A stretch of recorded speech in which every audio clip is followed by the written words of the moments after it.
ہمارے یہاں مشورہ لینے کا انداز مشورہ عموماً نہیں ہوتا. میں نے کہہ دیا نا یار, اب سمجھ جاؤ نا یار, وہ مشورہ نہیں. دیکھیں جب بھی آپ مشورے کے نام پر جمع کریں نا تو پھر مشورہ کریں, پہنچانے کے نام پر جمع کریں تو پھر پہنچائیں. یہ فرق کو سمجھنے کی کوشش کریں, ڈبل مائنڈ نہ کریں آنے والوں کو کہ ایک بات مشورے, جیسے مثال دیتا ہوں, شورا کے مشورے میں ایک بات طے ہوئی, یا کسی آپ کی ہی کراچی ریجن کے تحت ایک بات طے ہوئی. اب طے ہوئی تو آپ نے اسلامی بھائی کو جمع کیا, تو اب آپ ان کو کہیں کہ آپ سے ایک بات پر مشورہ کرنا ہے, تو مشورہ نہ ہو. اگر اس پہ مشورہ لینا ہے تو اس طے کی ہوئی بات کو بیوٹیفیکیشن کے طور پر, ماڈیفیکیشن کے طور پر میں آپ کی رائے لے لوں, مگر نفس سے وہ کام باقی رہے گا. بات سمجھ رہے ہیں آپ کہ یہ ہو تو گیا طے, یہ بدلنا نہیں ہم کو, مگر ہم نے طریقہ یہ اختیار کیا ہے. آپ طریقے پر کوئی مشورہ دینا چاہیں تو دے سکتے ہیں, مگر یہ چیز طے تو ہو گئی ہے. بات سمجھ رہے ہیں آپ؟ تو ایک انسان اس بات سے نکل جائے طے ہو گئی ہے. اچھا, خوبصورتی کیا ہے؟ ایک شخصیت کی خوبصورتی میں آپ کو بتاتا ہوں جو نارملی ہم مسنگ کرتے ہیں.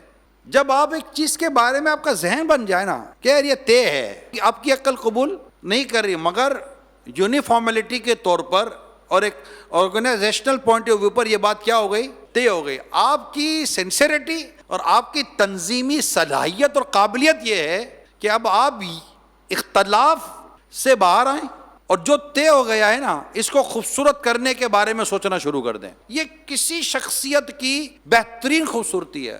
یار میری سمجھ میں نہیں آ رہا, یہ ہونا ہی نہیں چاہیے تھا, اب آپ اسی میں ہو جاؤ, یہ ہو کر نکل جائے گا, آپ کا حصہ رہ جائے گا. یہ ہوتا ہے کیونکہ جب بھی کوئی بات طے ہوگی یہ کم ہی ہوتا ہے کہ 100% پر طے ہوگی. تو آخر میجورٹی اور اکثریت کے معنی کیا؟ پھر مشورے کا یہ معنی نہیں ہوتا کہ 100% کو اتفاق میں لینا ہے. مشورہ ہو رہا ہے, اس میں جو اکثریت رائے ہوگی اس سے جب اتفاق ہو گیا تو اب یہ سوچ لیے کہ یار اتنی اکثریت کیسے غلط ہو سکتی ہے, کیا میری عقل غلط نہیں ہو سکتی؟ اچھا دو ایک طرف ہیں, اچھا دو بہت سینئر ہیں, اب آپ کہیں یار یہ بچے پاس کر رہے ہیں, ہم تو ہماری زندگی نکل گئی, ان کو کیا تجربہ؟ اس سے بھی نکل جائیں یار, ورنہ بچے واقعی آگے نکل جائیں گے, آپ خالی اپنے بڑے پن میں مرچے رہ جاؤ گے. کئی لوگ پیچھے رہ گئے نا, اپنے بڑے پن کے خول سے ہی باہر نہ نکل سکے. بچوں کی, ہمارے بچوں کی مشورے کو بھی اہمیت دیا کرو یار. بعض اوقات یہ بات بھی اچھی کرتے ہیں.